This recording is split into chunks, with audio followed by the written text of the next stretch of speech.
Hello, and welcome to the day. Thank you for spending your time with us.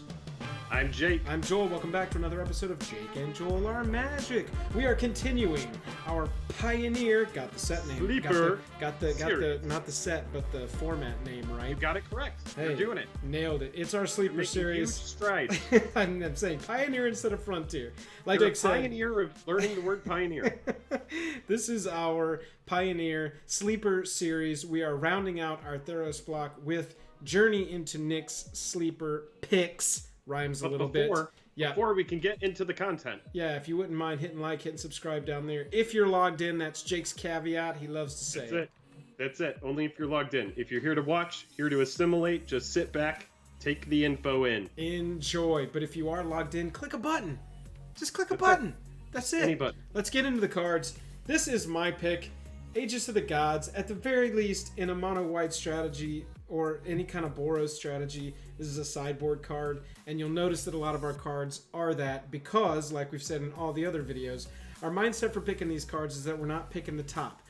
We know Jace Finn's Prodigy. We know Mana Confluence. We know Thoughtseize. All these cards that are going to be in the format. We're trying to pick the ones right under the radar that we think might slip in. So a lot of them end up going, oh, this is a sideboard card 100%.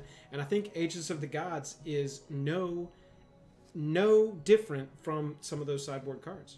Yeah, it's a Leyline of Sanctity on a stick. Right. And for people that are running like maybe a aggro format, you don't want to run Leyline of Sanctity. You get to run this in the sideboard as well because it can still whack in for 2. It can still gain +1/+1 counters. It can still gain indestructible. All the things that these kind of decks like to do, it can still do. Plus, like we said in our Core 14 video, it is a hose to a mill deck at the very least. It is a hose to like a burn deck.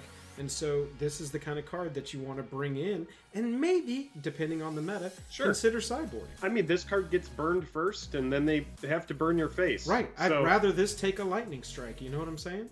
Exactly. That's exactly why you would use a card like this. Speaking of burn decks, we got Prophetic Flame Speaker up next. This one is really fun for me because it's a double strike trampler that when it deals combat damage, it gives you a little bit of, light up the stage kind of an action. For 3 mana. We wish it had haste, but hey, there's a lot of stuff for 1 red or 2 red mana that can give Prophetic Flame Speaker haste. Yeah, that's true. There's a wall. There's like a small goblin, I believe, that can give haste. There's ways to give this thing haste, but also you have to keep in mind it's hitting the player twice. Right. So you're exiling 2 cards. So I actually like this for kind of a janky combo with Soul Flare and Chromanticore. Yeah. Because this has the keywords Trample and Double Strike on it that I know for a fact Chromanticore does not have Double Strike on it. Right. So if you exile this and Chromanticore with Soul Flare, you're going to have a pretty beefy Soul Flare. You got them all. And if it's a mono red deck, that's already a deck that's starved for card advantage because the number one problem of a red deck, as you know, is it runs out of cards. And that's why it runs effects like Light Up the Stage. And this is Light Up the Stage on a stick. Why not run it? Yeah. You know? And I mean, there's cool effects if you run this alongside like a beam splitter mage? Yeah. That copies effects if anything you target that targets it. Yeah. Yeah. So if it runs in a deck like that, there's a way to swing in with this and then give it, a nice big buff, and it could be getting in for like 8 or more in one turn. Absolutely. Moving on from that, we got Godsend. This one has come from a place of me realizing lately how strong artifact equipment can be if it's in the right deck. We just saw a Mythic Championship that got taken down with an Embercleave combo, Gruul kind of thing. And if you're playing Fervent Champion, this equips for free when you play it on turn 3. Yeah, that's a really good note. And, honestly, in the past couple days, this card has been going up, and this card is actually sitting at about a $10 price point right now. This one's a little above what we said the line was going to be for this series, which was like max 5, hopefully under 1 or 2. And it has been going up, so I think people are recognizing it, like you said. But along with Embercleave, this sounds like a great equipment for a aggro Gruul, aggro Boros or some kind of Knights deck. We've seen that tribes could maybe be a thing in this.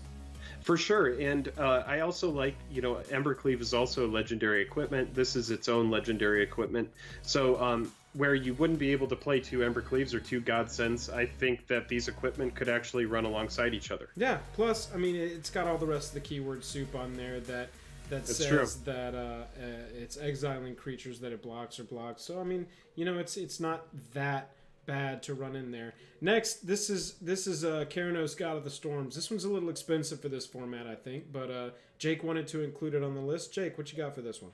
Well, I don't so much at all care about making Keranos a creature. Sure. But in a blue-red deck, specifically blue-red, maybe even like a Jeskai control kind of build, Maybe. I think that Keranos has a lot of potential to close out the game just based on its passive. Right. Yeah, absolutely. I mean, one of my favorite commander decks, as you know, Jake, is my Keranos, God of the Storms. And it's because of the card advantage on a stick that it provides, that great passive card advantage. And every time I describe this deck to people, they always go, Blue's already got card advantage. And I'm like, yeah, I know, but this is just passive every turn, making sure that either my land is a thing or it's going to shock something and deal some damage.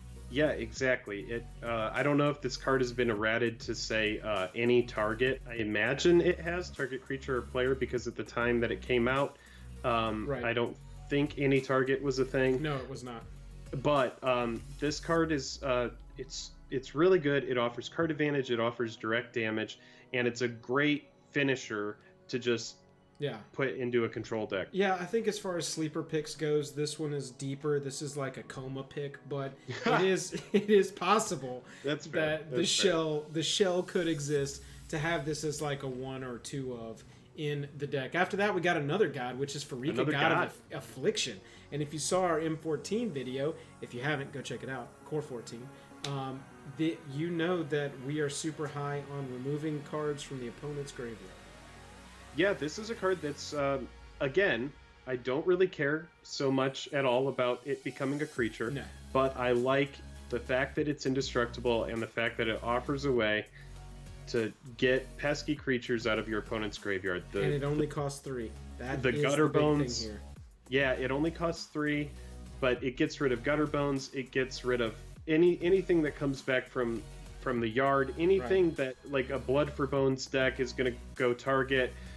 I could see people in this format figuring out a way to reanimate Emrakul just by throwing 1313 Emmy from Eldritch Moon into the yard and then bringing it back with Blood for Bones. Like, there's going to be ways to abuse, and a card like this is a good answer to that, and the fact that it's indestructible as well is nothing to shrug at. Exactly, and even without ramp, you're going to be able to do it on turn 5, drop your indestructible 5/5, and activate the ability because it doesn't require tapping. And so, it's a possibility in a deck like that. What is that? And then it makes snakes. Wait, what is this? What is man? Just get rid of it. Okay, this part is obvious. Why is this on the list? We just said we weren't going to cover Mana Confluence. All right, moving on. Eidolon of the Great Revel kind of falls into that way too expensive category, but it's a good burn card in Modern. It's going to be a good burn card in Pioneer. Well, the card has had plenty of reprints, so Eidolon sits at a very reasonable price point of about, $4 to $5. Right. So this card is absolutely, I would just run it in the main board. It's an amazing 2-bear. This is one of your two cost spells for sure. It's just burning your opponent every single time they try to opt or Thrill of Possibility or just a spell with in a fast format. This is a punishing card, and that's pretty much it. It's perfect for burn. It's an absolutely brutal card. I don't find it format warping in any way. It's never a card that anybody has thought about, given the axe. No, but it makes burn a viable deck. Yes, it absolutely makes burn a viable deck, and in a format that isn't going to have Lightning Bolt or any of the premier 3 damage for 1 red mana. It just doesn't exist in this format. Yeah, absolutely. That brings us back to the top of the list. We appreciate you checking out our series so far. That was our journey into Nick's list, rounding out our Theros And I'm happy block. It was a quick journey because it's kind of an underwhelming set. It was kind of an underwhelming set. Jake and I found it kind of difficult to find any kind of viability in cards that were under $5. You know, it is the set though that Mana Confluence came from, so right. You know that card is going to shoot up with the banned fetch land caveat to all of Pioneer. Yeah. I hope you've enjoyed the video.